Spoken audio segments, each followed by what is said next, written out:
Attention, voilà, nous sommes enregistrés.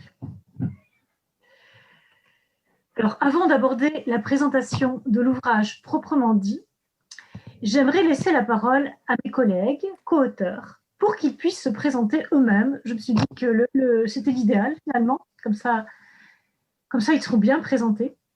Et donc, je laisse la parole d'abord à Fifame Fidèle Oussou Gandonou, qui va nous dire qui elle est. Merci Catherine. Bonsoir à tous, bonsoir à toutes.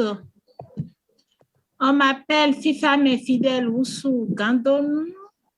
Je suis béninoise. Je suis pasteur de l'Église protestante méthodiste du Bénin et je suis spécialiste d'éthique, précisément d'éthique féministe. Je suis enseignante à l'Université protestante d'Afrique de l'Ouest, ici au Bénin, à Porto-Novo, et également à l'Institut écuménique Al-Moafaka au Maroc, où j'interviens en duo avec le père Vincent sur l'éthique familiale et sexuelle. Je vous remercie. Merci beaucoup, Fifame. Et je donne maintenant la parole à Vincent Leclerc. Bonsoir à tous. Moi, je suis un fils du Nord. J'ai fait toutes mes études de médecine à Lille et puis j'ai été ordonné prêtre assomptionniste à Lille. Sinon, je suis actuellement à Rome. Je m'occupe de la formation des religieux pour les assomptionnistes. Et sinon, de formation, je suis à la fois médecin et puis moraliste. J'ai fait une thèse aux États-Unis sur le sida, l'éthique de la vulnérabilité. J'en parle parce que j'ai repris un peu le thème avec Fifame sur le personnage de Job. Voilà. D'autre part, je suis bien heureux de faire partie de ce livre et de cette réunion ce soir. Merci. Et enfin, Jean-Daniel Mackie. Bonsoir. Alors, je m'appelle Jean-Daniel Mackie, je suis prof d'Ancien Testament à la faculté de théologie de l'Université de Genève. Et voilà, donc j'ai aussi été très heureux de participer à ce projet, d'y être invité par Catherine et par l'éditrice Elisabeth Parmentier, qui est ma collègue. Voilà. Merci Jean-Daniel. Et enfin moi-même, quand même, quelques mots. Donc, je suis Catherine Vial et je suis enseignant-chercheur à l'Université catholique de Lille où j'enseigne l'Ancien Testament et l'hébreu biblique.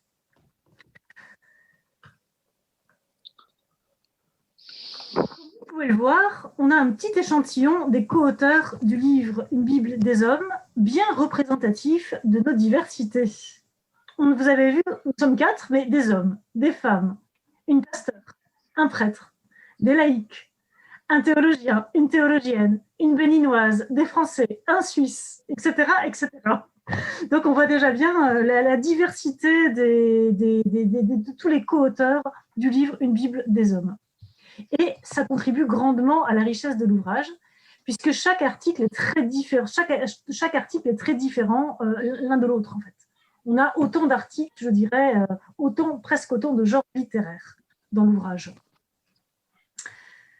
Une Bible des hommes est en quelque sorte une suite ou un volet supplémentaire ajouté à un premier ouvrage sorti en 2018 qui a pour titre Une Bible des femmes. Je donne la parole à Fifame qui a été, comme moi-même d'ailleurs, une des co-autrices et qui va nous en dire quelques mots. Merci beaucoup Catherine. Une Bible des femmes. Et je précise que ce titre, c'est une Bible sans point, comme une Bible des femmes. C'est un livre édité aux éditions Labor et Fides en octobre 2018. Et ce livre est un projet dirigé par la professeure Elisabeth Parmentier, Pierrette Davio et Lauriane savoir. Ce livre n'est pas une autre Bible, mais c'est un livre qui fait écho à un ouvrage similaire qui était sorti en 1895 sous le nom de Woman's Bible, édité sous la direction de l'américaine Elizabeth Cady Stanton. Ce livre, une Bible des femmes, a un caractère écuménique. Écuménique, mais théologique. Écuménique, mais aussi diverse, parce que c'est une entreprise d'écriture d'une vingtaine de théologiennes francophones, protestantes, catholiques, européennes et africaines. À travers ce livre, les auteurs veulent montrer que les valeurs féministes et la lecture de la Bible se croisent. Autrement dit, le féminisme n'est pas incompatible à la théologie ni à la Bible. À travers ce livre, il s'agit pour les auteurs de dévoiler ce qu'on peut lire dans la Bible en relevant tout ce qui est aspect féministe. Autrement dit, c'est une réflexion qui nourrit notre spiritualité sans décliner notre engagement pour les valeurs d'égalité. Mais comment cet ouvrage est structuré? Une Bible des femmes forme un tout de 288 pages, rassemblées autour de 13 chapitres. Les chapitres abordent la tradition, les errances de la tradition chrétienne, les occultations, les traditions tendancieuses, les interprétations partiales, les relents du patriarcat et les interdits par rapport aux femmes. Mais chaque partie aborde une thématique et est ornée par un extrait biblique suivi d'une réflexion ou d'une exégèse approfondie. Je peux rapidement dire les grands chapitres. Le chapitre 1, c'est le visage féminin de Dieu. Le chapitre 2, cacher ce corps que je ne saurais voir, la pudeur comme source d'une nouvelle conscientisation de soi. Chapitre 3, des femmes fatales dans la Bible, l'archétype de la femme tentatrice et séductrice. Chapitre 4, Marthe débordée et Marie silencieuse. Le service libéré de l'enfermement entre dévouement et dévotion. Chapitre 5, Paroles de femmes, discours de Dieu. Quand des femmes se font médiatrices entre divin et l'humain. Le chapitre 6, le courage des femmes, repenser les notions de féminité et de masculinité grâce à la femme virile du deuxième livre de Maccabée. Et le chapitre 7, histoire d'étrangères d'hier à aujourd'hui, d'exclusion vers l'inclusion, Chapitre 8, Jésus dit à la femme mise à l'écart, fille, de la violence à la tendresse. Chapitre 9, il y a subordination et subordination de la séculaire soumission des femmes. Chapitre 10, sortie de la tente rouge et faire rayonner la tribu de Dina. 2 femmes envoyées en mission. Chapitre 11, la beauté des femmes bibliques. Et chapitre 12, une stérilité féconde de la procréation à l'incarnation de la parole de Dieu. Enfin, le chapitre 13, sauvé par la maternité, si Marie avait lu la lettre à Timothée. Une Bible des femmes est un titre fort. Et il faut rappeler que l'ouvrage n'est pas une Bible, mais c'est un titre évocateur qui amène à refaire la relecture par rapport au visage féminin, par rapport à la place de la femme dans la société. C'est un livre coup de poing, un livre hommage construit sur des choix de différentes thématiques que les théologiennes auteurs ont jugées majeures pour les femmes d'aujourd'hui. C'est un livre d'actualité qui relance la question de la femme dans la société et la question de la relation de la femme avec l'homme dans la société et dans l'Église. Le titre est évocateur parce que l'ouvrage révèle le potentiel féministe des textes bibliques, des textes sacrés. Il s'agit de lire la Bible autrement et avec des lunettes des femmes et uniquement des théologiennes. Oui, nous savons que la Bible a été écrite et interprétée d'abord par les hommes. Une Bible des femmes est une opportunité pour les femmes de se redécouvrir et de se redécouvrir à partir des textes bibliques. C'est un apport nouveau à côté d'autres textes féministes, un apport de la théologie au mouvement féministe. Ce livre est encore d'actualité et utile. D'ailleurs, c'est un livre qui a été vendu et bien vendu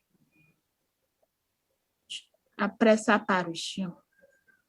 Il s'agit pour les auteurs de donner une réponse à ceux et celles qui disent que l'on doit jeter la Bible, sinon les féministes.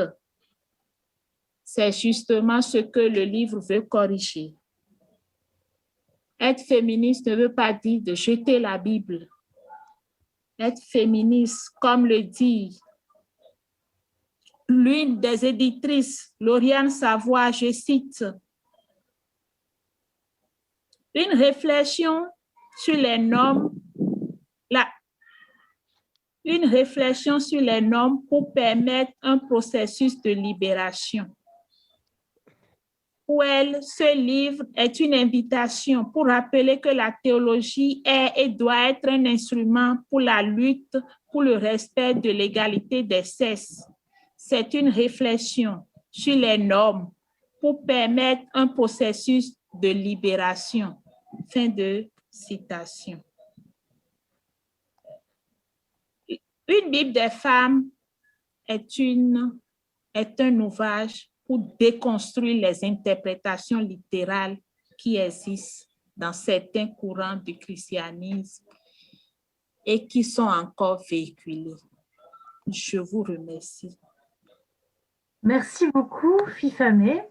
Alors, si je rappelle juste que j'ai mis dans le chat un lien vers une présentation sur le site de l'Apport et Fides du livre « Une Bible des femmes », si jamais.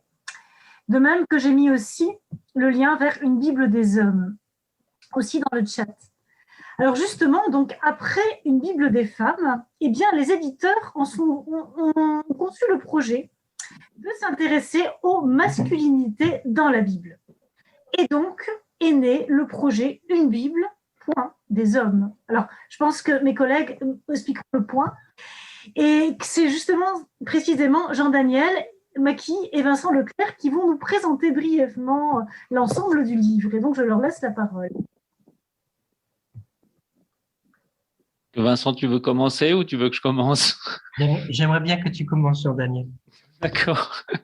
Alors, c'est donc le projet de ce livre, Une Bible des hommes, en fait, c'est clairement une réaction, enfin, ou disons une suite, une volonté de poursuivre le projet Une Bible des femmes, qui interroge, donc comme la FIFAME l'a bien montré, même l'a bien rappelé, interroge les questions de stéréotypes féminins, etc. Et donc de ces éléments-là dans le contexte biblique. Et puis, au fond, plusieurs hommes se sont dit, au fond, pourquoi est-ce qu'il ne faudrait pas aussi poser la question de la masculinité et du regard des stéréotypes masculins qui sont présents dans le texte biblique. Voilà, donc l'idée de ce livre, ça a été ça, au fond, à la base, c'est examiner la façon dont la Bible présente le masculin. Alors, c'est un peu disons, un lieu commun de dire qu'au fond, la Bible est une production faite par des hommes, par des hommes et pour des hommes, en fait, d'une certaine manière. Et ça, c'est vrai, c'est un texte de l'Antiquité. Pratiquement tout le monde est d'accord que l'ensemble des textes bibliques ont été rédigés par des hommes et probablement qu'on s'adresse principalement à des hommes. Donc, dans le texte biblique, c'est assez évident qu'il y a un regard masculin qui est pratiquement omniprésent. À partir de là, le livre qu'on présente, il interroge cette masculinité biblique en tentant de regarder un petit peu plus en détail de quel type de masculinité on parle et comment est-ce que ça se construit. Et puis, on se rend assez vite compte qu'au fond, il y a plusieurs... voilà, il n'y a pas un masculin comme il y aurait un féminin, mais il y a une pluralité de regards sur le masculin dans la Bible. C'est la raison d'ailleurs pour laquelle les éditeurs ont choisi de titrer non pas une Bible des hommes simplement en une seule phrase, mais bien une Bible, point, des hommes, parce qu'évidemment, il y a plusieurs types, plusieurs modèles de masculinité. Et alors voilà, et puis donc, bon, en parcourant la table des matières du bouquin, on se rend vite compte qu'au fond, l'objectif, ça a été d'interroger la masculinité au travers de toute une série de figures bibliques. La question de la paternité, la question qui se joue aussi au travers de la figure, évidemment, de Joseph. Bon, les deux personnages masculins qui ont été examinés par Vincent, Fifam et Catherine et moi-même, donc c'est Samson et puis Job. Mais il y a aussi une réflexion sur le groupe des 12. Et puis sur la figure de Jésus-Christ, qui est évidemment une figure d'homme, de Saint Paul, etc. Voilà, donc, mais ça, évidemment, il faut lire le bouquin pour en savoir plus. Et donc, je ne sais pas, Vincent, ce que tu souhaiterais ajouter. Je ne sais pas si j'ai été complet dans ma présentation, mais enfin, j'ai essayé de dire 2-3 choses.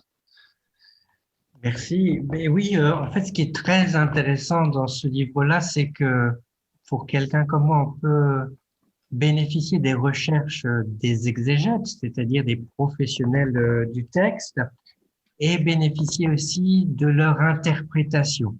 C'est-à-dire que le texte est toujours interprété avec ce thème que tu as bien rappelé, Denis, de la masculinité ou plutôt des masculinités.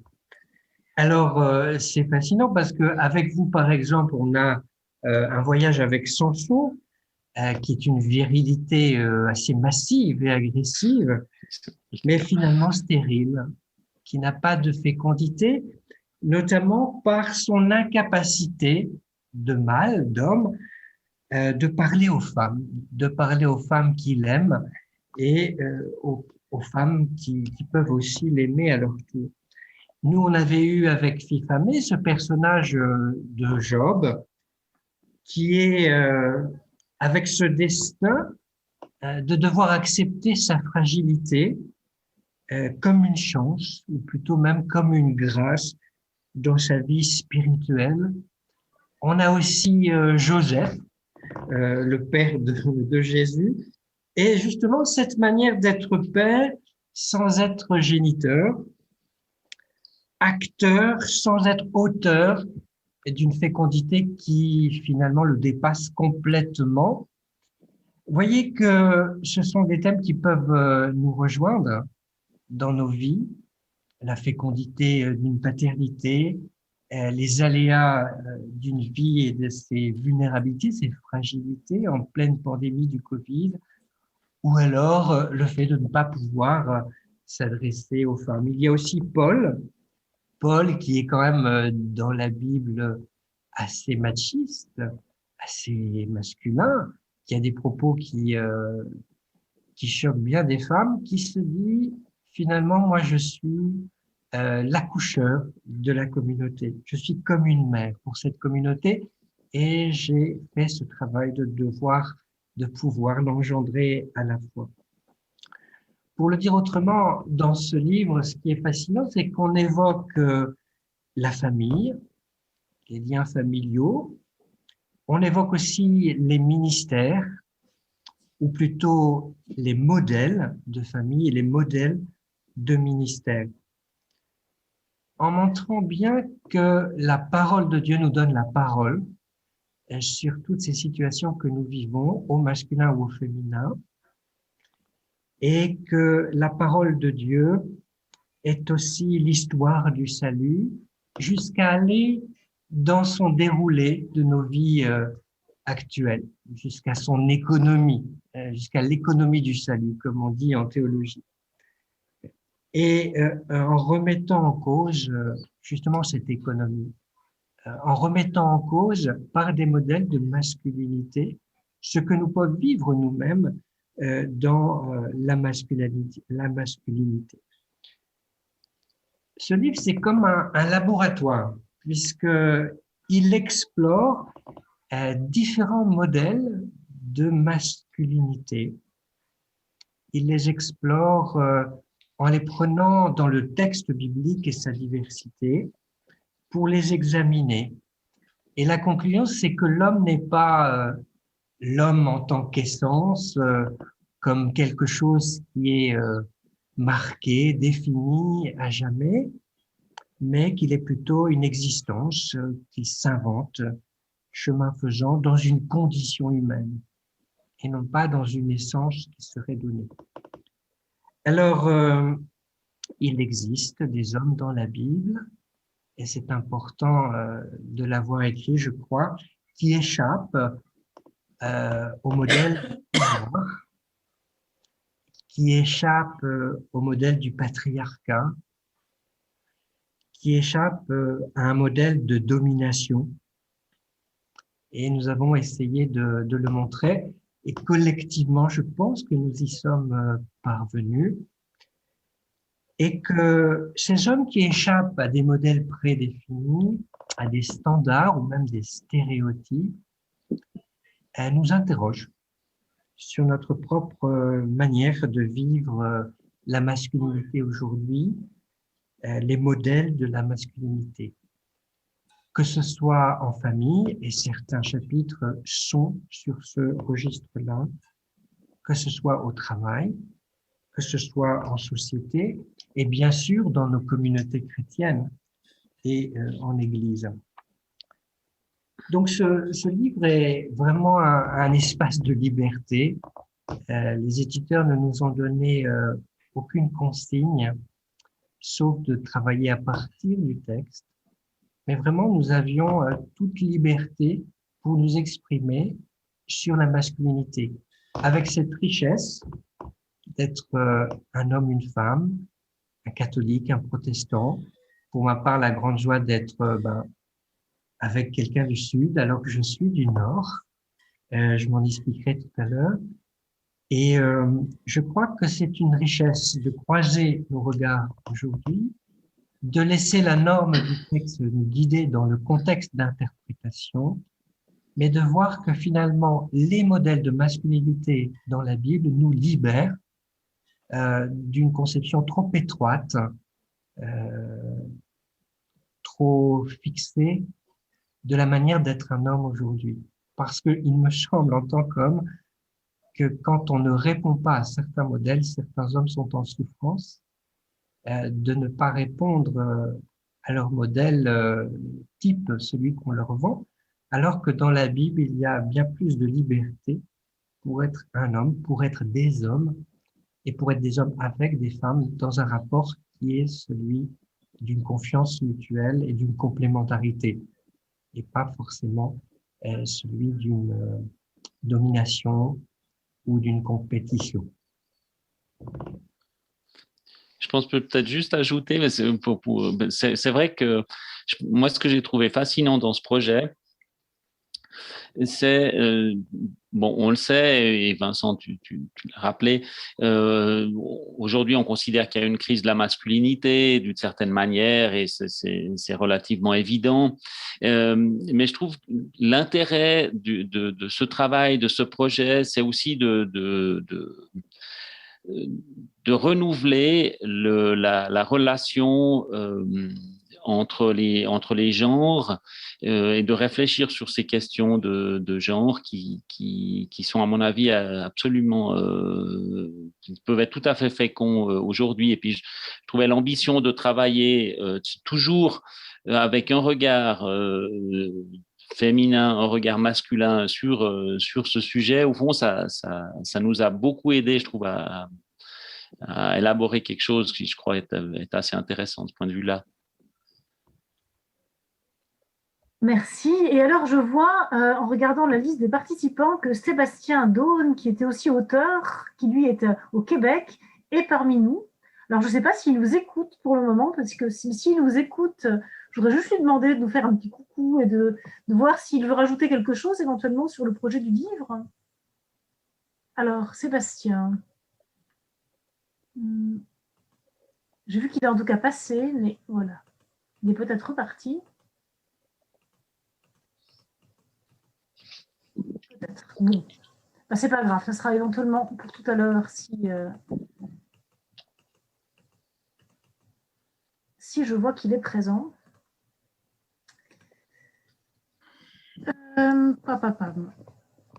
Alors, je poursuis. Oups. Donc, comme mes collègues co-auteurs ont évoqué, on a travaillé par binôme, enfin il y a même eu un trinôme d'ailleurs, un trio. Et donc on a écrit, chaque binôme et le trinôme ont écrit un chapitre de cet ouvrage. Mais comment les binômes ou les trinômes ont-ils travaillé ? Je pense que chaque binôme ou chaque trinôme a un peu mis en place sa méthode de travail, sa méthode de collaboration, puisque quelque part, comme le rappelait Vincent, on n'a pas eu de consignes de travail très strictes, et c'était bien. On a pu travailler en pleine liberté. Bon, on avait quand même quelques consignes, il ne faut pas exagérer, mais tout de même, ça laissait quand même une assez grande liberté de s'organiser et de réfléchir, et ça, c'était plutôt précieux. Et donc, chaque binôme a pu s'organiser un peu à sa manière. Et il m'a semblé intéressant de demander, tiens, à Fifamé et Vincent comment ils ont travaillé. Et on vous racontera aussi, on dira un petit mot, Jean-Daniel et moi-même, de comment est-ce qu'on s'est organisé pour arriver à produire un article à la fois œcuménique et homme-femme et plein d'autres choses. Alors, je ne sais pas, Vincent et Fifamé, comment vous voulez nous présenter ça, peut-être ? Fifamé, je vais vous donner la parole après, mais c'est vrai que si je suis là, c'est à cause de vous. C'est Fifamé qui m'a contacté, puisque son co-auteur lui avait fait défection, je crois, et Fifamé me demande si on pourrait pas écrire ensemble un chapitre. Alors, il faut savoir qu'avec Fifamé, on se voit à peu près tous les 2 ans, effectivement à Rabat, pour enseigner à des étudiants qui sont à la fois protestants et catholiques, pasteurs, stagiaires et assistants de pastoral. et qui font un duet les 2 premières années de la théologie. On enseigne l'éthique familiale et sexuelle. Moi, je suis toujours impressionné que FIFAME puisse enseigner à nos étudiants qui sont tous subsahariens, pratiquement, à chaque fois, le féminisme. Pourquoi? Parce que j'ai l'impression que dans l'idée de nos étudiants sud-africains qui sont au Maroc, le féminisme est d'abord une idée occidentale, qui ne les touche pas en tant qu'Africains, et que d'autre part, le féminisme n'est pas quelque chose de populaire.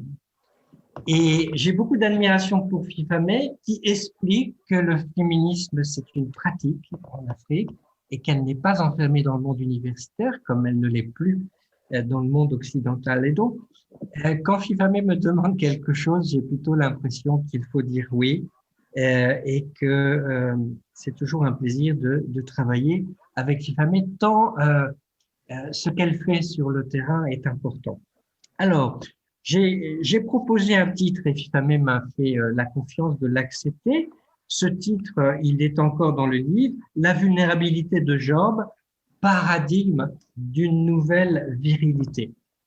Et puis, on était en mars. Moi, j'avais été faire un voyage en Afrique de l'Est et je comptais travailler en mars. Et voilà que je suis resté bloqué en France, à Roissy.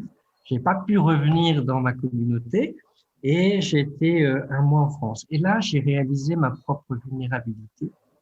J'étais incapable d'écrire dans ce contexte-là. Il y avait trop de choses qui se passaient, je vivais, pour pouvoir écrire. Alors, qu'est-ce que j'ai fait? J'ai lu Job et j'ai relu Job. J'ai relu aussi un exégète que je lis pratiquement tous les jours parce qu'il m'inspire, qui s'appelle Jean Lévesque, qui est justement un spécialiste de Job. Parce que une chose m'impressionnait dans ce projet, c'est que ni l'un ni l'autre, ni FIFAME ni moi-même sommes exégètes. Et donc moi j'ai dû chercher les cautions bibliques pour pouvoir être encore dans le texte dès lors qu'il s'agissait de le mettre en contexte.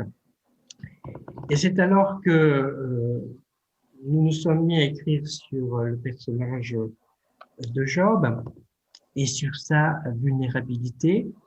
Et j'attendais aussi les réactions de FIFAME parce qu'à chaque fois, c'était quand même le regard d'un homme, le regard d'un occidental qui vit avec beaucoup de sécurité.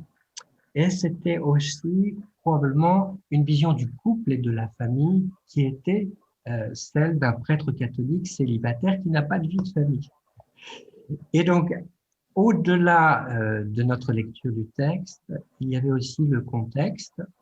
Et au-delà de nos appartenances confessionnelles différentes, moi j'ai découvert quand même qu'il y avait une relativisation du sola scriptura, de Luther, seule la Bible.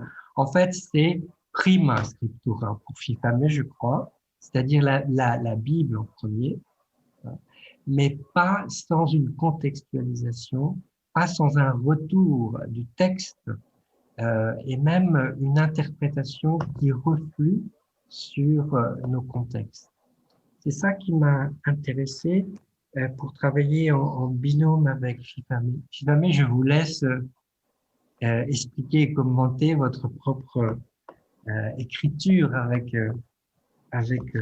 moi. Merci beaucoup. Merci Vincent qui pratiquement a tout dit. Mais j'ajoute que, comme il a déjà dit, quand l'idée est née d'écrire un duo avec un collègue homme, ce n'était pas lui au premier abord.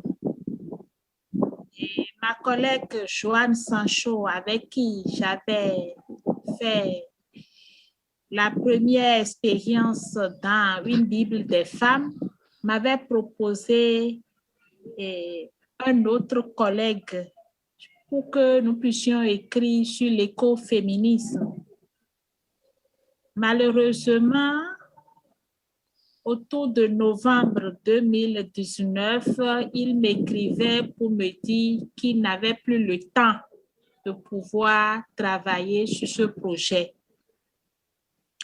Et si je me souviens bien, c'est vers fin décembre 2019 que j'ai écrit au père Vincent pour lui demander, et je l'ai intitulé comme objet à mon mail, sollicitation pour une écriture. Et sa réponse m'a tellement touchée et il m'a répondu en me souhaitant les vœux pour l'année 2020. Et la réponse, je lis en filigrane, quelqu'un dit « Merci d'avoir pensé à moi pour le projet Bible des hommes. Je trouve l'idée très intéressante et stimulante. En même temps, comme je ne suis pas biblique, je doute de me retrouver à la hauteur. » Et c'est ça la spécificité du Père Vincent. Il fait les choses, mais en même temps, il le fait avec un esprit d'humilité qui vous encourage à marcher avec lui, à faire des découvertes avec lui. Et donc, c'est comme il a accepté d'entrer dans le projet avec moi et je lui avais fait une proposition sur la sexualité, découvrir la sexualité dans la Bible. Mais en me répondant, il a donné comme proposition la vulnérabilité de Job comme paradigme d'une nouvelle divinité. Et puisque le thème souffrance, Job et autres sont déjà des questions qui sont liées à mon contexte habituel quotidien, je n'ai pas hésité à accepter sa proposition et nous avons commencé. Donc, je dis bien, c'est à partir de janvier que nous avons décidé, janvier 2020, que nous nous sommes convenus de faire la marche ensemble pour cette écriture. Et nous nous sommes dit, chacun de son côté commence et nous allons nous mettre ensemble après.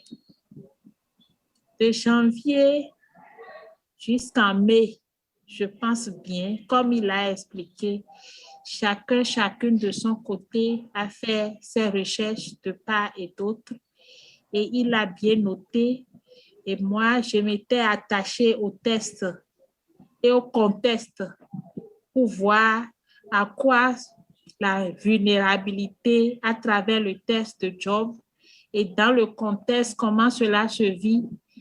Mais lui, il est resté vraiment ce qu'il est en cherchant à découvrir ce que les exégètes ont dit, ce que la vulnérabilité à travers l'auteur qu'il a bien lu. Et chacune a écrit le test de part et d'autre. Nous nous sommes échangés les tests. Et ce qu'on a fait après, c'est de confondre nos deux tests pour que ça devienne un test. Mais il ne faut pas dire que c'est facile. Ça n'a pas été facile. Quand nous avons essayé de mettre les deux tests ensemble, finalement, il y a des incompréhensions de part et d'autre. Qu'est-ce que tu veux dire par ici? Retourne à l'auteur.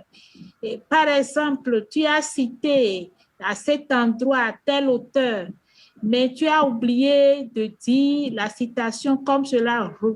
Va revoir le test dans la version Taube.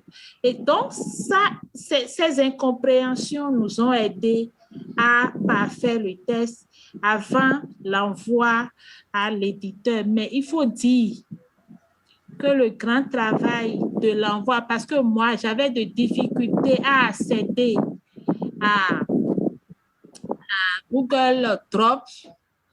Et donc, quand nous finissions les tests, j'étais obligée d'envoyer ça d'abord au Père Vincent et c'est lui qui se chargeait d'envoyer les tests dans la plateforme du groupe.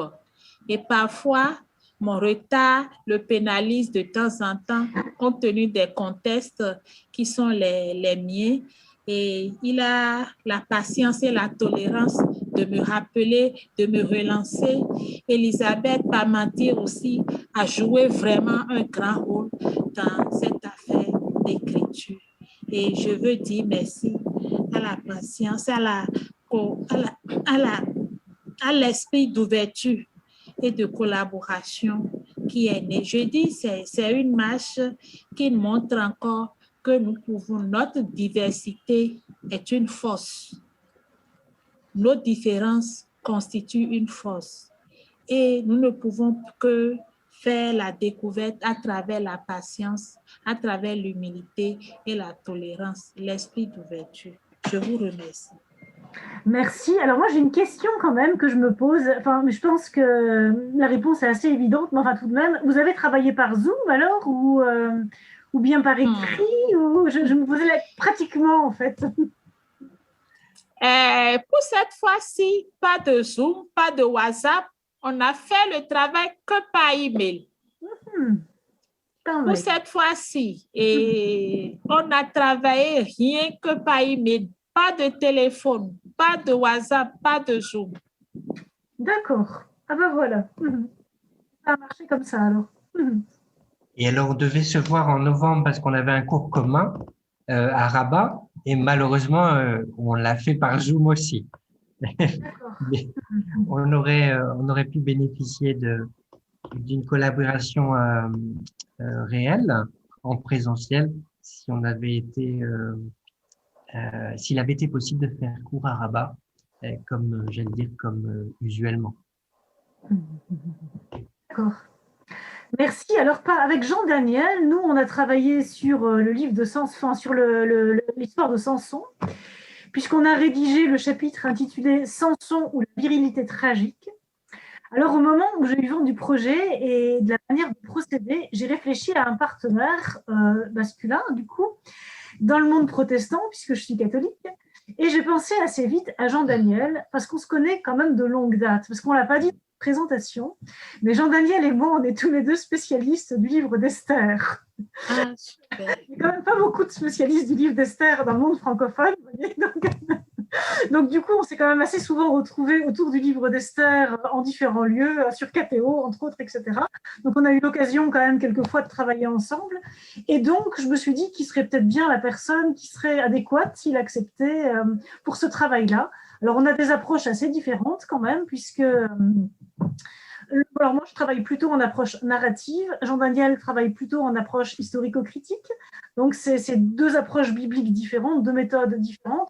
Mais voilà, je me suis dit que puisqu'en d'autres circonstances, on avait réussi à s'entendre, peut-être que ce serait possible. Et c'était un petit challenge, mais justement, j'ai pensé que ça serait enrichissant, précisément, enfin, si lui acceptait, évidemment. Et que donc, on pouvait mettre en place sans doute une collaboration intéressante et qu'il avait sans doute l'ouverture d'esprit pour se lancer dans ce type de sujet.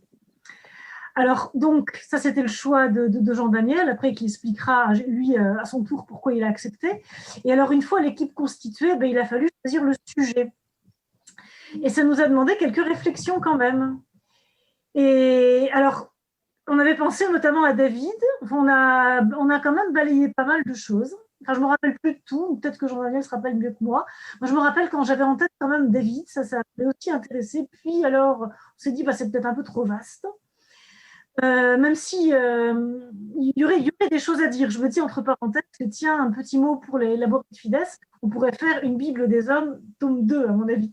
Parce que je me dis que tiens, l'Ancien Testament, il y aurait eu en tout cas plein d'autres choses à dire.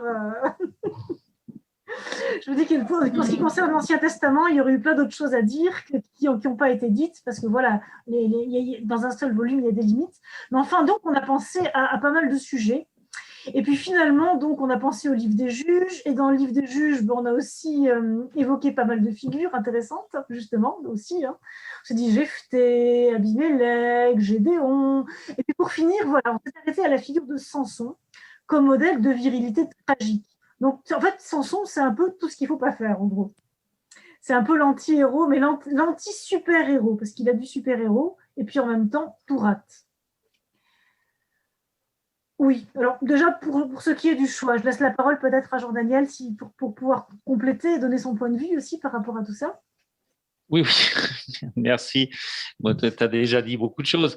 Et on a été, disons, dans notre mode de travail, enfin, on se connaît bien, comme Catherine l'a déjà dit, donc on a déjà eu des tas d'occasions de discuter, de travailler ensemble. Donc, ça facilite quand même pas mal les choses, même si, comme tu le rappelles, on a parfois des lectures différentes, ou disons en tout cas des éclairages différents sur le texte biblique.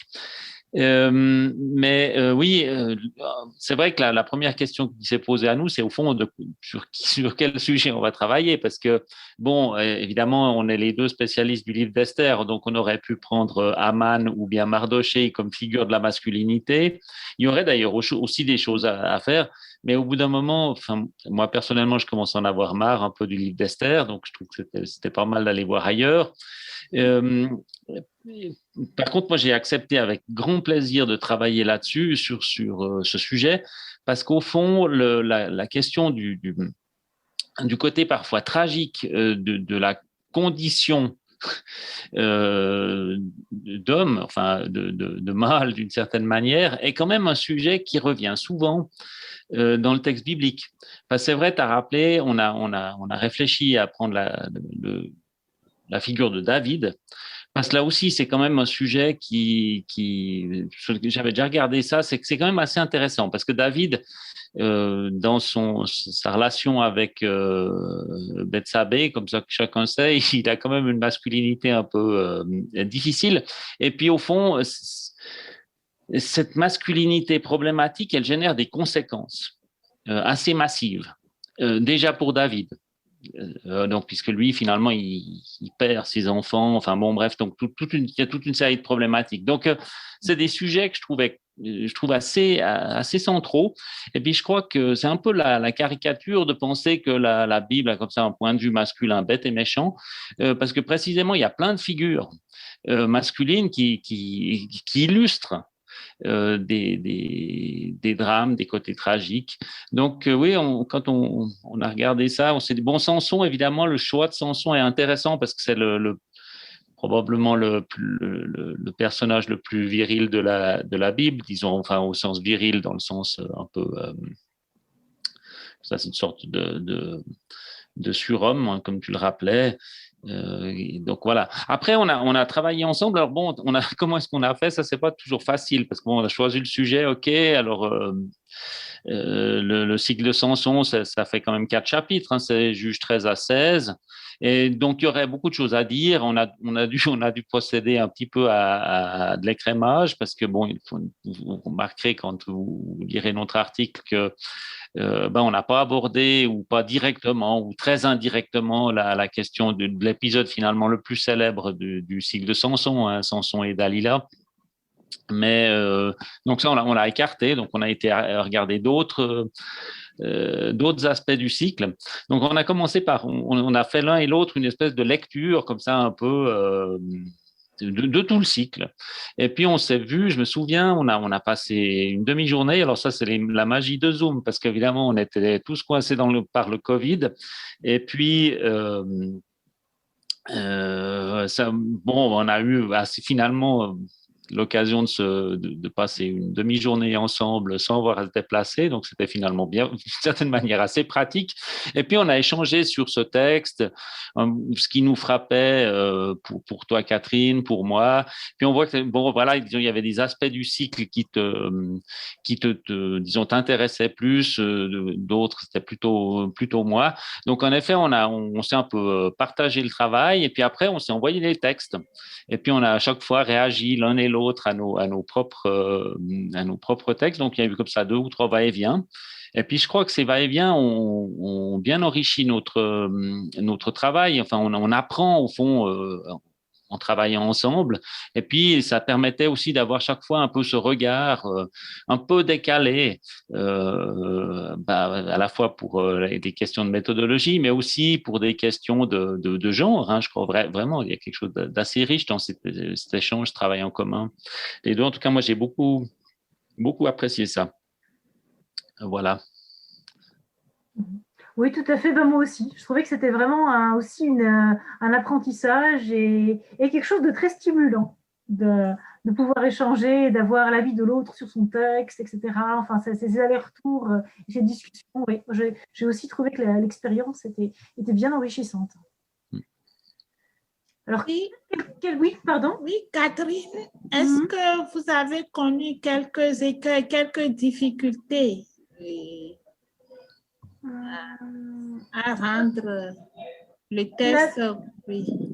De mon côté, la difficulté majeure, c'était peut-être plus le manque de temps. Donc, j'ai eu le temps parce que c'est vrai que c'est tombé, enfin, le moment où on devait rédiger, c'est tombé pendant le premier confinement.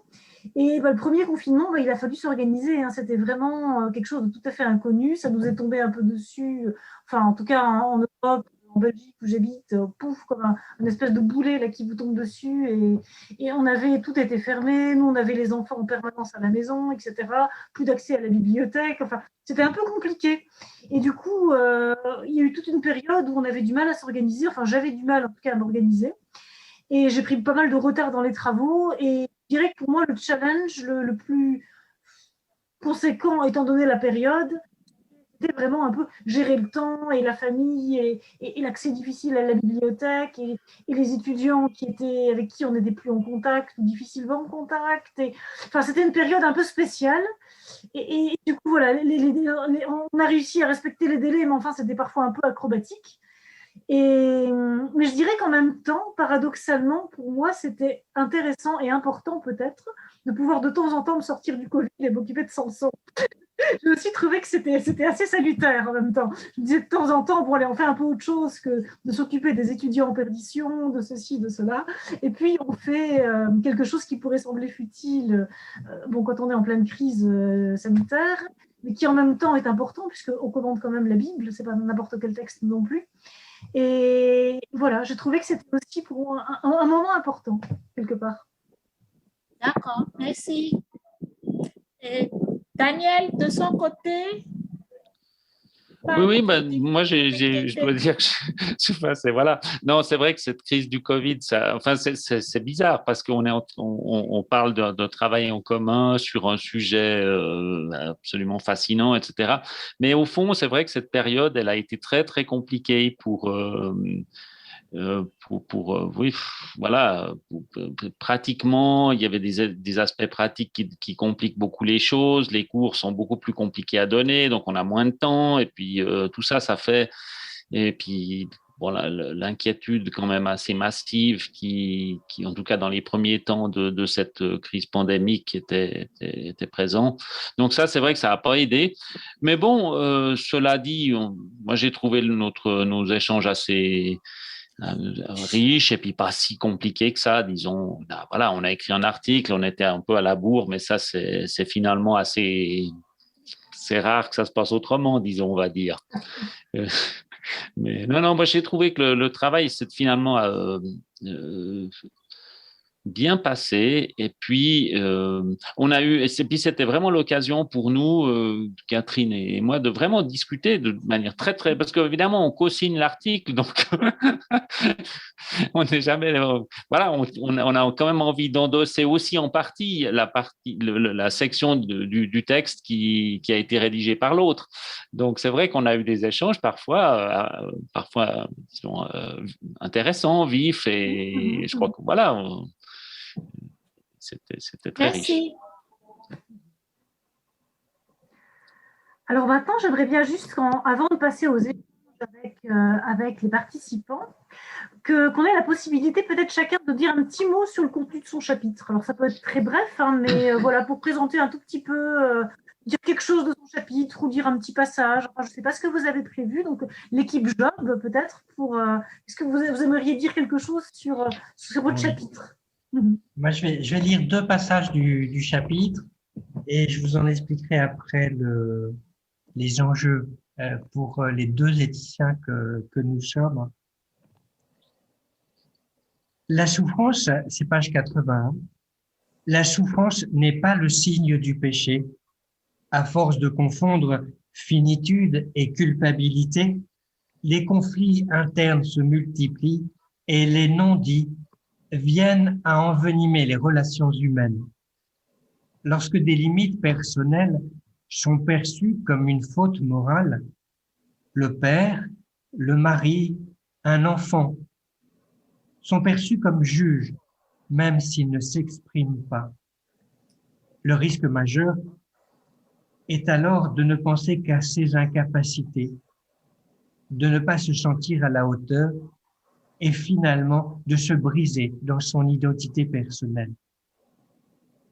Un tel jugement personnel nourrit une mésestime de soi et creuse un sentiment d'isolement. Dans l'argumentation des trois amis, Job est également accusé de remettre en cause les lois régissant le monde de l'époque. Selon eux, Job ne peut pas clamer son innocence, car la souffrance d'un juste remettrait en cause l'universalité de la loi de la rétribution. Dans cette vision du monde, la bénédiction des lois de Dieu est proportionnelle au bien accompli par l'être humain. À l'inverse, la souffrance et le malheur sont des conséquences directes du mal commis. Ils sont le châtiment d'un Dieu juste.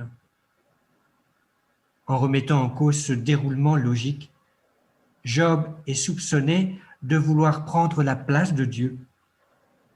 Et au final, sa propre justice contredirait la justice de Dieu.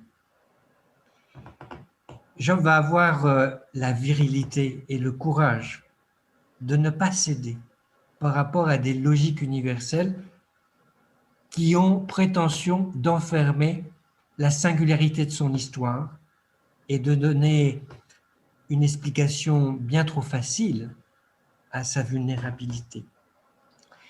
Ce qui m'a touché et ce qui nous a touché aussi dans le livre de Job, c'est la confiance que la souffrance pouvait susciter, notamment quand on permet à l'autre d'exister tel qu'il est.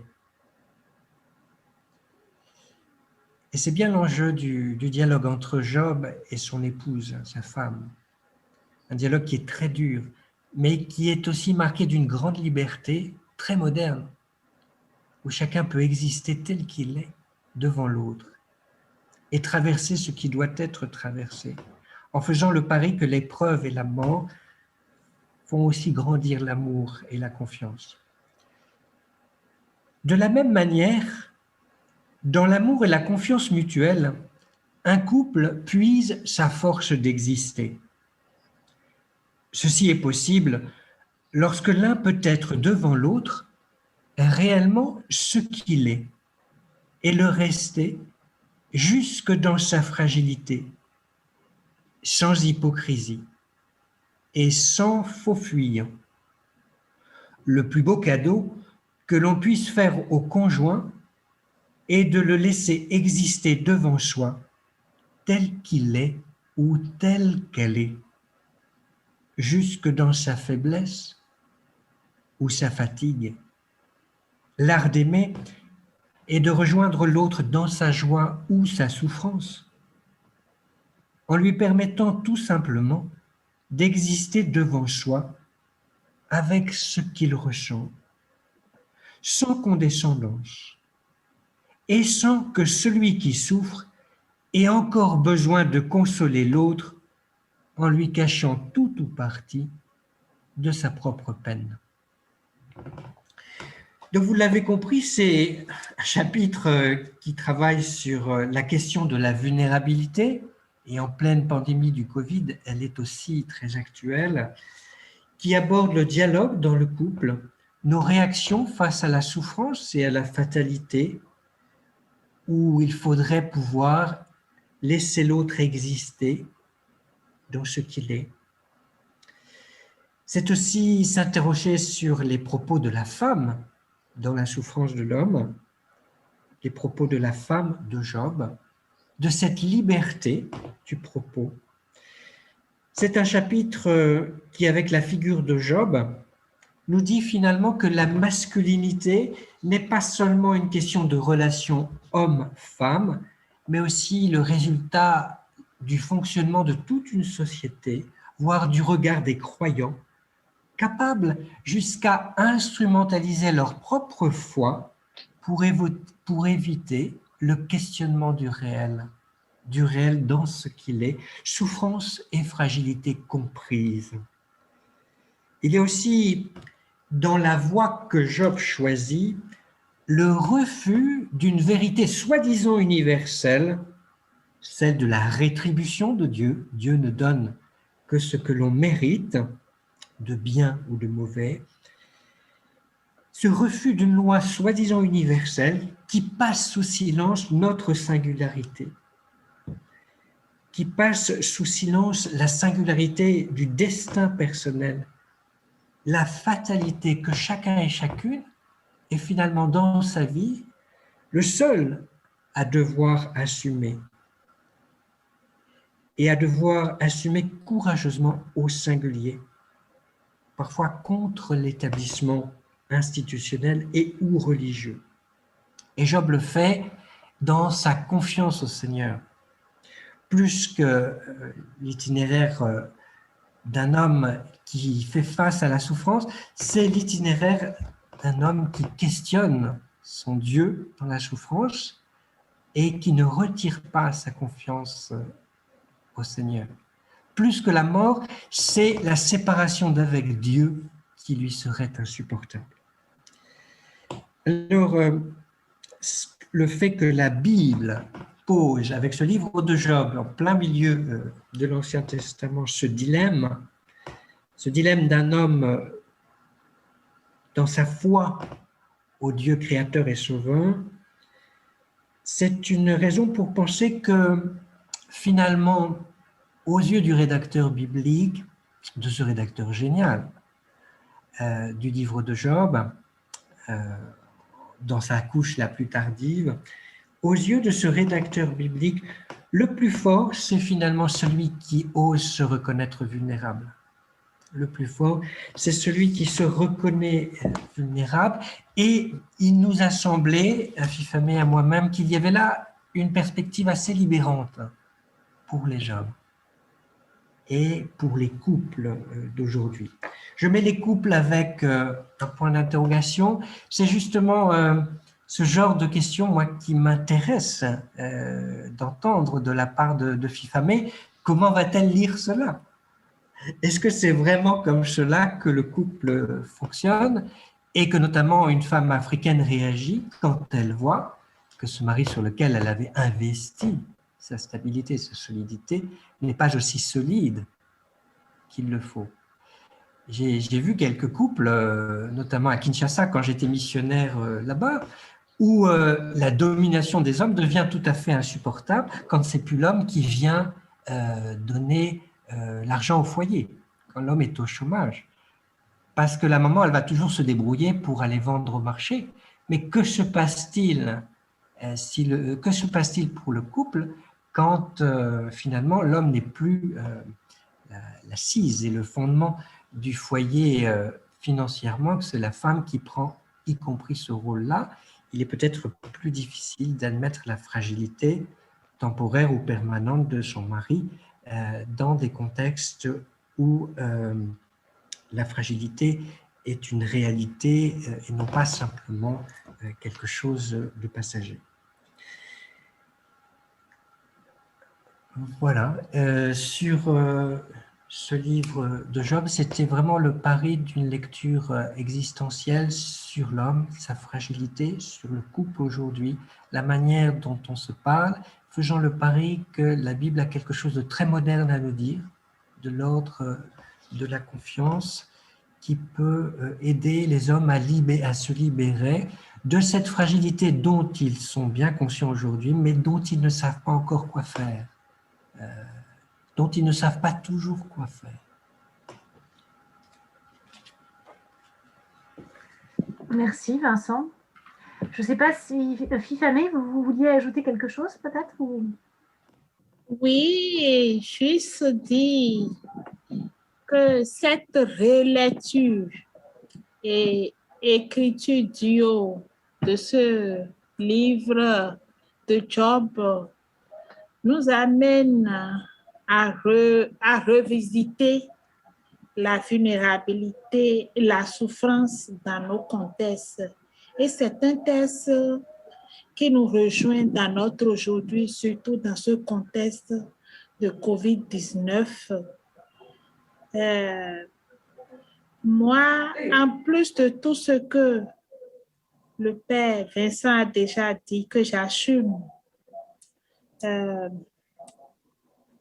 y a le fait que c'est dans cette réécriture, dans cette écriture de relecture de Job que je découvre encore la place de la femme dans ce texte.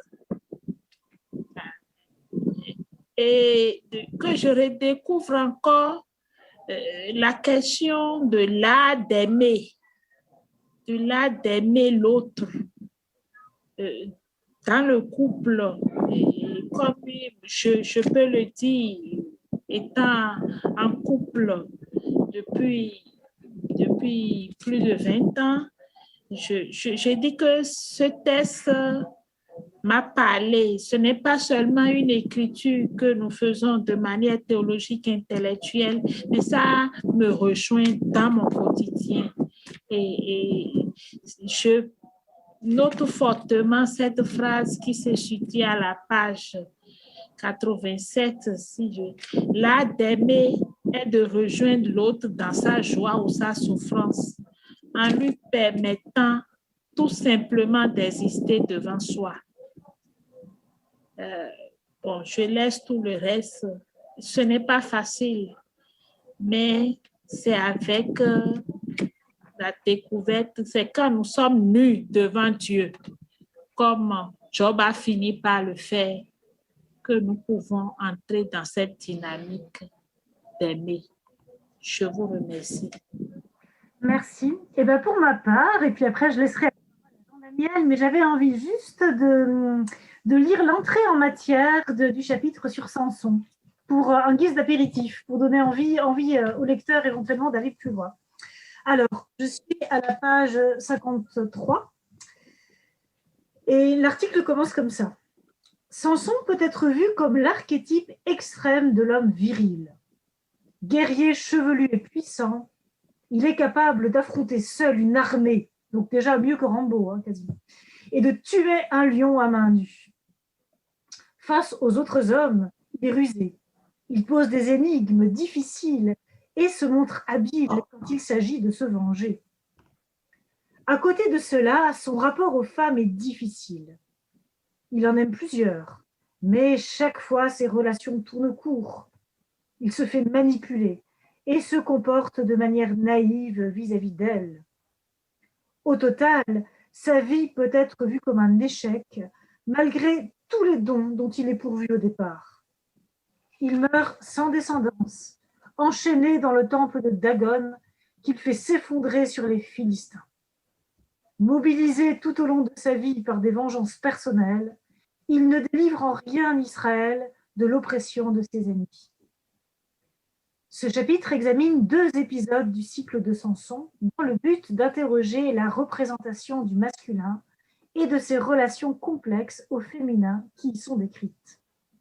Le récit largement androcentrique de la conception de Samson, chapitre 13, pose la question des relations inégalitaires entre ses parents et de leurs conséquences. Quant à l'histoire du mariage raté de Samson avec la femme de Timna, chapitres 14 et 15, elle ne présente pas une image très flatteuse de la façon dont le héros agit en tant qu'homme. Et moi-même, j'en resterai là pour le moment et je laisse la parole à Jean-Daniel. Merci. Alors oui, non, je ne sais pas comment on peut compléter peut-être ou disons prolonger un peu la réflexion. Ce que j'ai dit dans la construction de l'article, enfin, on a essayé de regarder au fond que cette figure de Samson, elle est très particulière dans le monde biblique. Et je crois qu'elle correspond à une forme de masculinité qui est en fait mise en question et même d'une certaine manière fortement critiquée par le récit, parce que c'est une masculinité qui fait fi des relations sociales. Ce qu'on a remarqué assez vite avec Catherine, c'est notamment le fait que par exemple, Samson, c'est le seul juge qui, dans l'action des juges, souvent, ils partent au combat, mais en général, ils partent au combat pas tout seuls, en fait. Ils partent au combat avec Israël. Donc, ils sont part d'une société. Et je crois, finalement, la figure de Samson, c'est une figure assez proche de... C'est un masculin qui se pense autonome d'une certaine manière, c'est-à-dire qui se pense autonome des autres, qui se pense tout puissant et au fond qui n'arrive pas à entrer dans les relations sociales. Et ça me semble assez frappant dans cette figure-là, parce qu'au fond, la seule chose qu'il n'arrive pas à faire, c'est être en contact avec les autres, ni les autres hommes, ni enfin, dans l'épisode de la femme de Timna, donc il souhaite se marier avec cette femme, et puis au fond, il va au banquet de mariage, et puis il réussit à rentrer en conflit massif avec la belle famille, et puis ça finit en bain de sang. Cette femme, au fond, il ne la comprend pas, il ne voit pas qu'elle aussi est insérée dans des relations sociales qui sont complexes, donc il n'arrive pas à entrer en contact avec elle. Et au fond, derrière cette espèce de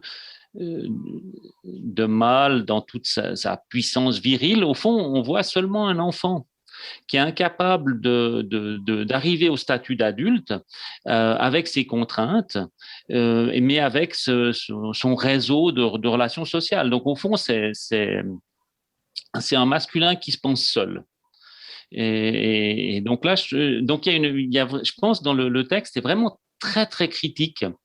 Et ça ne correspond pas du tout à l'idéal masculin qu'on a dans la plupart des figures bibliques. Au fond, un homme abouti, selon la Bible hébraïque, c'est quand même un homme qui a une grande descendance et puis qui entretient des relations sociales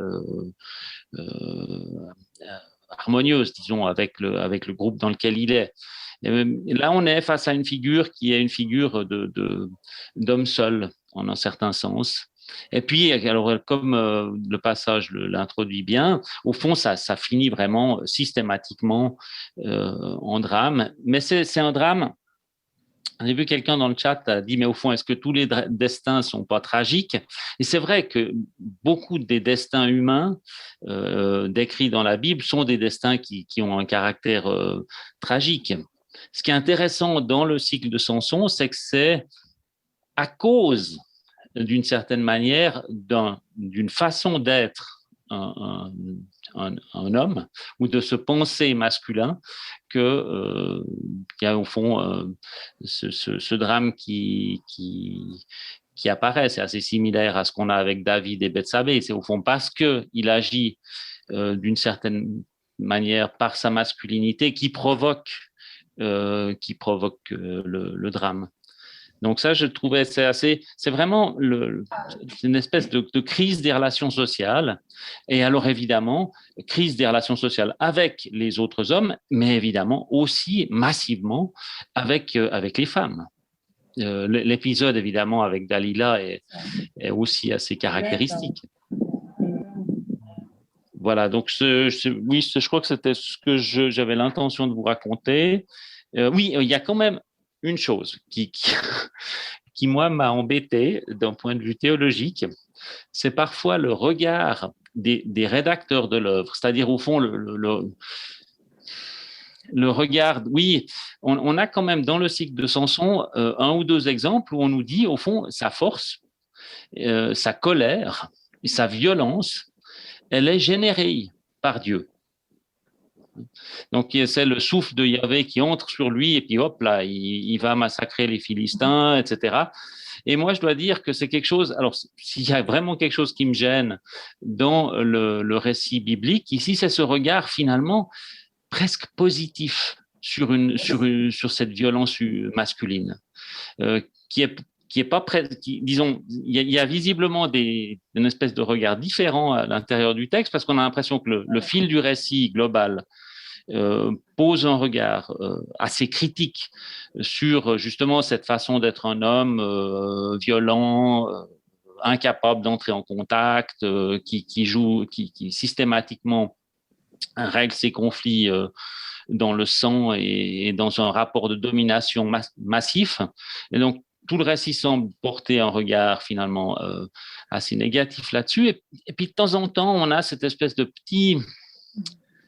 Ces 2-3 versets là qui nous disent qu'au fond, oui, ben voilà, cette violence, c'est quand même l'esprit de Yahvé qui entre dans son son, quoi. Donc, moi, je dois dire que ça, j'ai toujours un peu de peine avec... vous savez bien, les exégètes, on a aussi des relations parfois un peu difficiles avec le texte qu'on lit. Hein. Mais ça, c'était un des aspects qui m'a choqué personnellement en lisant ce texte. Voilà, comme ça, vous avez aussi... Oui, c'est vrai. Alors, je vais regarder maintenant le chat, peut-être quand même, hein, parce que je vois qu'il y a quelques petits mots dans le chat.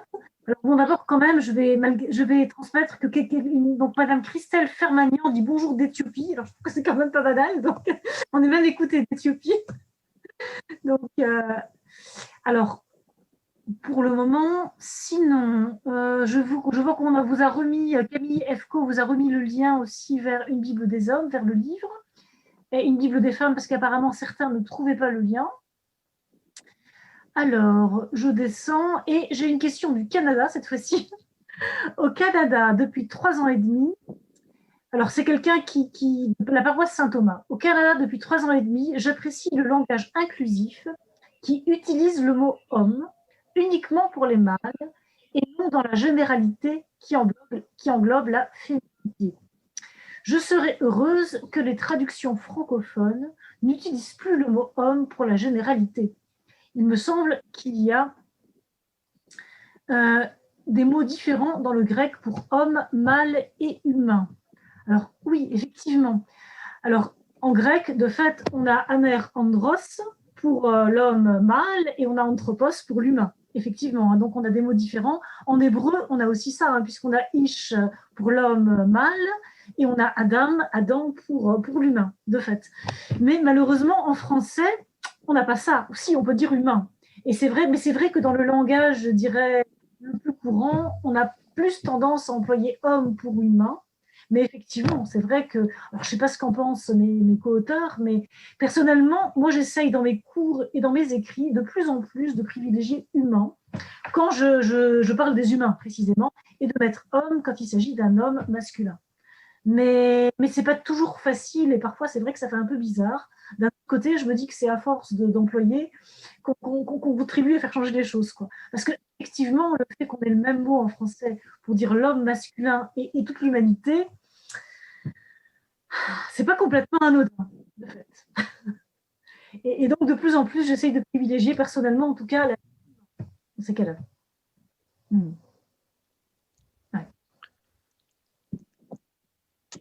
Non, mais je pense que c'est assez important d'entrer le plus possible dans ces langages inclusifs. Ça semble assez évident. Et puis voilà, mais c'est un débat très, très compliqué. Mais évidemment, je pense qu'on ne peut plus aujourd'hui parler, par exemple, de la Déclaration des droits de l'homme, mais il faut parler de droits humains. Ça paraît quand même pleinement légitime. De ce point de vue-là, je suis assez d'accord. Mais c'est vrai que c'est pas facile parce que c'est des habitudes de langage aussi. Mais finalement, c'est des habitudes qui, en effet, peuvent, disons, je comprends très très bien du point de vue féminin, quand vous parlez de la Déclaration des droits de l'homme et que vous êtes une femme, vous dites bon, ben, moyen quoi. Hein.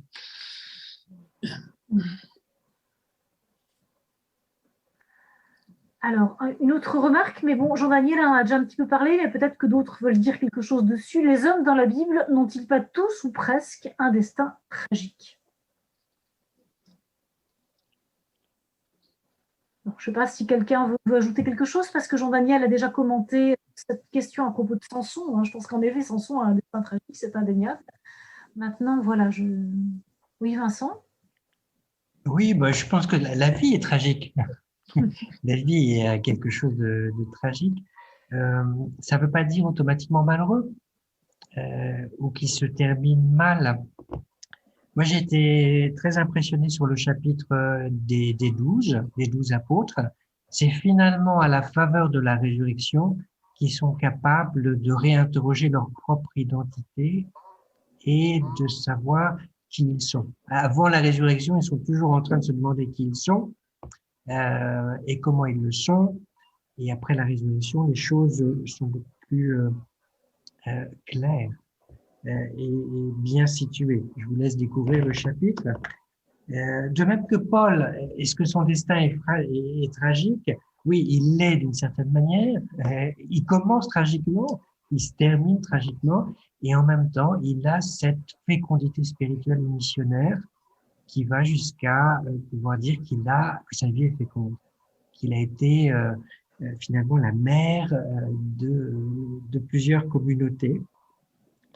Par rapport à la réflexion de notre éditrice, Elisabeth Parmentier et Denis Fricker sur les ministères, oui, il y a quelque chose de tout à fait tragique de voir, de constater que certains ministres ne sont pas à la hauteur aujourd'hui de leur ministère, et en même temps qu'il y a quelque chose de cette dignité du ministère qu'il n'y a pas à chercher dans son propre mérite, mais aussi à accueillir par rapport à la grâce de ce qu'il représente.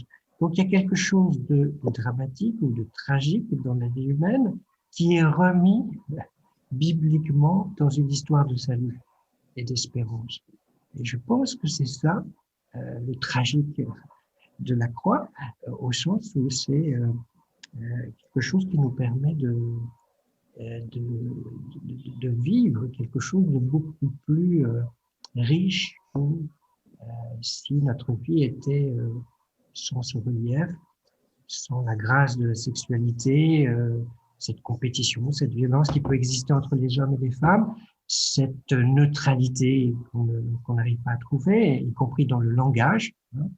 Quand moi je dis homme en France et dans mon éducation, c'est un neutre. Mais c'est vrai qu'il y a quelqu'un et une femme qui est là pour me dire que c'est un masculin, qu'elle se sent exclue. Il y a une chose que je voulais dire aussi, je ne sais pas si ça répond pas aux questions, mais par rapport à votre chapitre, Catherine et Jean-Daniel, moi j'étais très touché par votre chapitre aussi. Ça m'a beaucoup intéressé. Il y a des chapitres comme ça qui vous restent dans la tête, dans le cœur, plusieurs semaines. Avec Fifamé, je pense que on a vraiment d'autant été plus réceptif à votre texte que pour valider le cours sur l'éthique familiale et sexuelle qui parle beaucoup de l'alliance, du don de soi dans le mariage, dans la famille, de la sanctification de la sexualité, non pas de la sacralité de la sexualité. La sexualité est à sanctifier aujourd'hui, elle n'est pas à sacraliser et à mettre au-dessus de tout. On a donné un texte assez simple, parce que on a des grands débutants en théologie à Rabat, même s'ils sont pleins d'expérience. On a donné un texte de Philippe Lefebvre sur les noces. Ça a été paru dans Études, l'exigence des noces, hommes et femmes dans la Bible. Et on parle d'un prototype de Messie, il me semble que c'est David, et c'est très intéressant parce que c'est aussi votre histoire de Samson. Il était choisi par Dieu et finalement il n'a pas de fécondité parce qu'il ne sait pas parler aux femmes. Et dans le texte qu'on a donné, il y a aussi ça qui fait que dit Philippe Lefebvre, la manière de se comporter en tant qu'homme vis-à-vis des femmes renseigne sur la manière de vivre ou de ne pas vivre avec Dieu. La manière de se comporter en tant qu'homme vis-à-vis des femmes renseigne sur la manière de vivre ou de ne pas vivre avec Dieu. Il y a quelque chose qu'il me semble que vous avez aussi mis à découvert, que nos relations hommes-femmes disaient quelque chose de très vrai de notre manière de nous situer, de vivre avec Dieu. Je ne sais pas si vous seriez d'accord pour le dire, que votre Messie à vous, Samson, est un Messie stérile parce qu'il ne savait pas vivre avec son Dieu, parce qu'il ne savait pas parler aux femmes. Mais quelque part, il y a un peu de ça dans la mesure où, quelque part, tant le prochain, et particulièrement peut-être le prochain d'un autre genre, est une altérité. Et donc, pouvoir être un homme et pouvoir parler aux femmes, c'est pouvoir s'ouvrir à une altérité, à quelqu'un qui est différent, laisser place à l'autre. Si on n'est pas capable de le faire, il est probable qu'on ne soit pas non plus capable de laisser place à Dieu. Et donc, ça ne m'étonne pas en même temps. Je pense qu'il y a une certaine logique quelque part à ça. Et quiconque n'est pas capable de faire place à l'autre, qu'il soit homme, femme ou même quelqu'un du même sexe, peu importe à la limite, mais n'est pas capable de faire place à Dieu qui est le tout autre finalement. Oui. Alors, je vois aussi dans le chat donc un petit mot. Donc, merci Vincent de nous offrir ce regard nouveau sur Job et particulièrement sur la réaction de sa femme. Je crois en effet que les jeunes couples vivent la vulnérabilité masculine plus facilement. Et alors, toujours dans Job, est-ce que l'épreuve de Job change son identité masculine? Comment interpréter le fait qu'il nomme ses 3 filles à la fin? Alors, je laisse la parole à Fifamé et à Vincent à ce sujet. Fifamé ?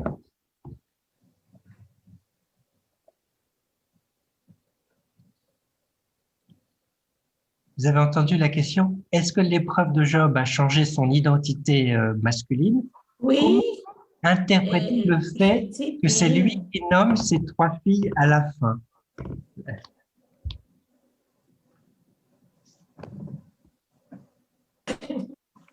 Oui, mais c'est pourquoi je dis l'épreuve de... Il y a un problème de connexion apparemment. Ouais, visiblement. Parce que dans sa vie... Allô? Vous m'entendez? Assez mal. Pas assez mal. Allô? Allô? Assez mal. Allô? Moi, je vous entends. Vous ne m'entendez pas? Maintenant, ça y est, ça revient. On a eu une difficulté, mais ça s'améliore. OK. Bon, pour ma part, cette épreuve l'a changé en ce sens qu'il redécouvre Dieu. Il redécouvre Dieu. Il redécouvre Dieu et en découvrant Dieu, il se redécouvre lui-même. Il se redécouvre lui-même et il redécouvre son identité masculine comme une identité vulnérable. Et c'est ce qu'il a clamé. Et pourquoi c'est lui qui nomme à la fin ces 3 filles? Parce que, bon, je pense bien que la question, c'est le patriarcat qui permet à l'homme de nommer les filles. Mais c'est lui qui a été victime de l'épreuve. Et s'il prend la peine de nommer les filles, c'est en réponse à la découverte qu'il a faite de Dieu et de lui-même. Donc, moi, pour ma part, le fait qu'il nomme les filles n'a pas été un questionnement pour moi. Je ne sais pas. Ça ne m'a pas étonnée et ça ne fait pas une question à mon niveau. De mon côté, je dirais, je ne sais pas si son identité masculine a été changée, mais en tout cas, son identité spirituelle. Donc, s'il Ah est un oui, homme, si c'est un croyant homme, moi, je dis que il a changé en tant qu'homme et croyant, puisque c'est indissociable. On a écrit la force de Job et sa virilité, finalement, fut d'assumer sa fragilité, non pas aux dépens de l'homme, mais au bénéfice de Dieu. Voilà, c'est très difficile d'assumer une fragilité sans en vouloir à la terre entière. Et c'est encore plus difficile parfois de la porter jusque dans la foi. Et cette fécondité de Job qui est redonnée par Dieu, elle va jusqu'à nommer les filles. Philomène m'a posé, m'a donné une remarque qui m'a fait réfléchir, j'allais dire tout l'était. Elle a dit, leur couple a tenu, c'est le plus important, leur couple a tenu, et on n'a aucune preuve que la femme ait triché. C'est-à-dire que ces filles-là sont vraiment les filles de Job. Dans l'esprit de Philomène, la femme n'a pas triché, elle n'a pas quitté Job alors qu'il était fragile. Le couple a tenu. C'est peut-être ça que dit le chapitre. C'est vraiment les filles de Job, c'est vraiment la fidélité du couple, quand bien même il a été malmené. La souffrance de l'homme est aussi la souffrance d'un couple. Ça, il faut pas l'oublier, hein. Si les hommes vont mal, les couples vont mal aussi. Donc, la masculinité, c'est vraiment une affaire du couple et d'une société par rapport au couple. Moi, j'aimerais juste peut-être ajouter par rapport à ça quand même que c'est pas si évident que ça que Job nomme ses filles parce que c'est pas non. Quand on regarde notamment dans la Genèse, on voit que les femmes de Jacob nomment, ce sont les mères qui nomment les enfants. Et donc c'est pas systématiquement les pères. Alors il y a des passages où ce sont les pères effectivement, mais c'est pas toujours le cas, même pour les fils, parce que les fils de Job sont nommés par leur mère. Vous remarquerez les 12 fils de Jacob sont nommés par leur mère. C'est intéressant, hein, on voit que sont Rachel et Léa notamment qui nomment les fils. Et que là, en plus, alors pour ce qui est des filles, on ne sait pas trop, parce que en fait, dans l'Ancien Testament, on a très très peu de scènes de nomination de filles. Je crois qu'on n'en a quasiment pas en réalité. Et du coup, il y a peut-être aussi quand même un petit signal que comme quoi la considération de Job envers les femmes et ses filles a peut-être changé. Je me pose la question. Je ne m'étais jamais vraiment posé la question, mais je la pose maintenant en fait. Hein. Je me dis, mais peut-être qu'il y a aussi un indice qu'il y a des choses qui se sont déplacées aussi dans sa manière de considérer les femmes et en tout cas les filles, ses filles. Parce que c'est pas une évidence précisément que ce soit le père qui nomme les filles.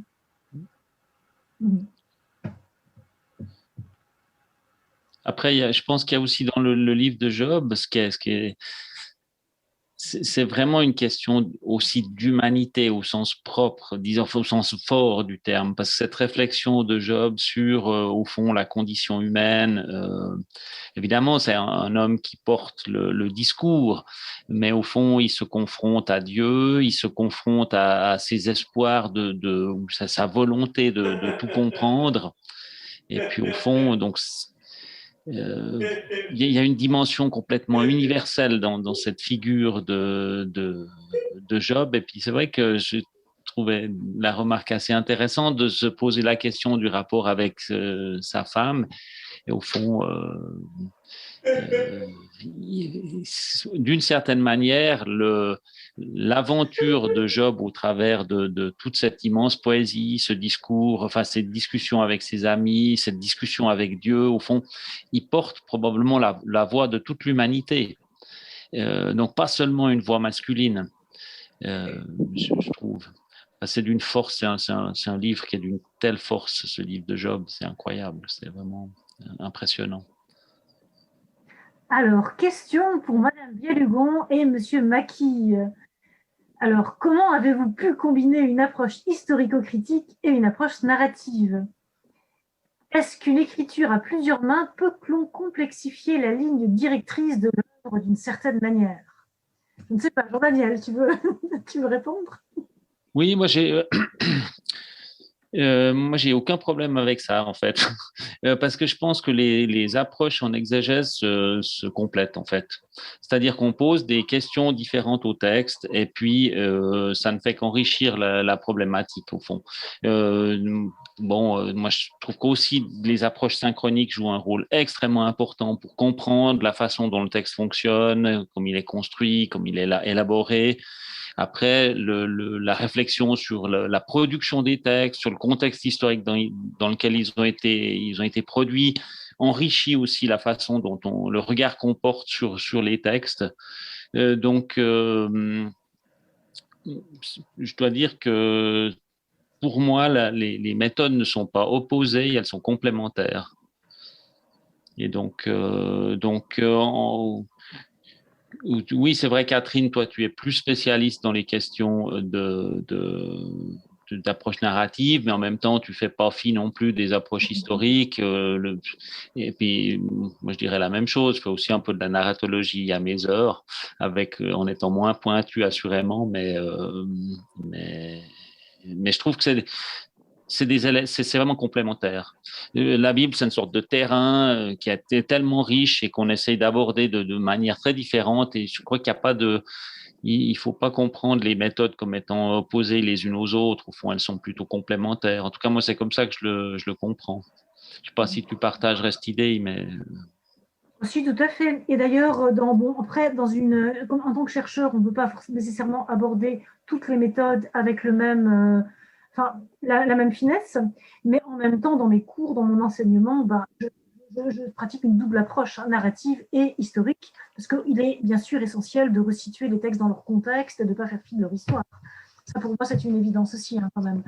Donc, je trouve que c'est complémentaire. C'est plutôt enrichissant de travailler avec quelqu'un, justement, qui a plus l'apport historique, qui a plus travaillé l'apport historique. Donc, je trouve qu'on se complète bien, oui. Alors, je vois, c'est plutôt un commentaire qu'une question.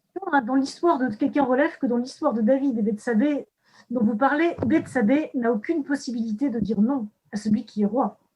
Aucune femme ne pouvait dire non à cette époque. Dans le livre d'Esther, la reine Vashti en fait les frais lorsqu'elle refuse d'obéir au roi. Ben oui. Donc on voit bien que, en effet, donc dans l'Ancien Testament, on est dans une société de type patriarcal, enfin globalement, et de fait, on a une société dans laquelle l'homme décide et souvent quand même la femme subit. Mais alors, ce qui est intéressant, c'est que c'est vrai qu'on a un reflet de ce monde-là dans l'Ancien Testament, mais on n'a pas que ça. On a aussi quand même un regard critique, je dirais, sur cette société patriarcale. On a en tout cas des germes, des semences de regard critique sur cette société patriarcale. Et on a aussi, je dirais, des germes, des semences, qu'on a d'ailleurs essayé d'évoquer ce soir, de différentes manières d'être homme, de différents modèles de masculinité. Il n'y a pas que celui du patriarche qui s'impose et c'est comme ça et pas autrement, quoi. Bien sûr qu'il est là, il existe et il était majoritaire à l'époque où l'Ancien Testament a été écrit, donc on est dans l'Antiquité, c'est comme ça globalement. Mais justement, il n'y a pas que ça. Il y a d'autres choses, précisément. Alors, dans l'Ancien Testament, mais aussi bien sûr dans le Nouveau. Et c'est un petit peu ce qu'on a essayé de mettre en évidence dans cet ouvrage, dans cette Bible, des hommes qui, en visitant les masculinités justement qui s'y trouvent et qui sont pas toutes les mêmes justement et qui ne vont pas toutes dans le sens de ce patriarcat un peu écrasant. Oui, je pense bien qu'on prend le cas de Job comme une figure féminine masculine dans la Bible, dans le contexte africain, on dit que l'homme ne pleure pas. Devant la souffrance, l'homme doit tenir. L'homme ne doit pas clamer sa souffrance. Mais Job a dit haut et fort sa vulnérabilité, a pleuré. Et donc, ça, c'est pour dire, c'est une autre manière de voir le masculin à travers ces figures. Différemment de ce qu'on nous dit de l'homme. Moi, je parle de mon contexte. On dit l'homme ne doit pas pleurer. On le dit, on le chante déjà aux petits garçons. le texte de Job nous déconstruit par rapport et nous reconstruit par rapport à cette manière de construire le masculin dans nos sociétés. Mhm. Merci. Alors, est-ce que un de mes co-auteurs, ou bien est-ce que Madame Madame Camille Efco voudrait rajouter quelque chose?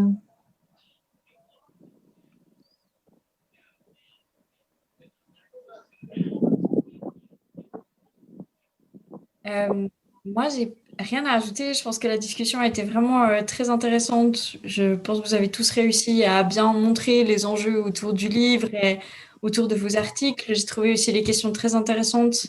Merci à tout le monde pour ces échanges très riches.